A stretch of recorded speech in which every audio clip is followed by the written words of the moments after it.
Alors comme ça, ce serait compliqué de travailler avec les translations. N'importe quoi. Une petite capsule et c'est réglé. Une translation, c'est un déplacement qui est défini par une direction, un sens et une longueur. Cela signifie que si je prends n'importe quel point du plan, il sera déplacé dans cette direction, ce sens et cette longueur.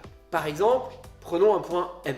Cela veut donc dire que ce point M, je vais le déplacer dans cette direction, ce sens et cette longueur. Cela revient à reporter cette flèche-là en partant du point M. Ah d'accord. Donc si je veux déplacer ce point M en prenant la même translation, il faut que je le déplace dans cette direction-là, ce sens et sur cette longueur.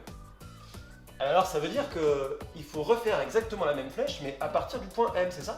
Exactement. Donc si on déplace le point M en suivant cette translation, il va se retrouver ici. Et on peut appeler son image M'. Et ça marche avec tout. Par exemple, avec un point de maths.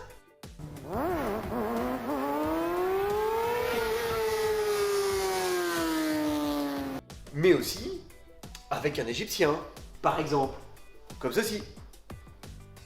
Ou encore, comme cela.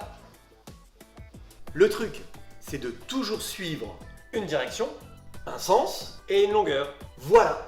Dernier point, hyper important. Si je construis l'image de L par la translation qui transforme A en B, on obtient donc le point L', et ces 4 points forment une figure bien connue. Ah! Un triangle rectangle! Non. Ah non, attends, je sais.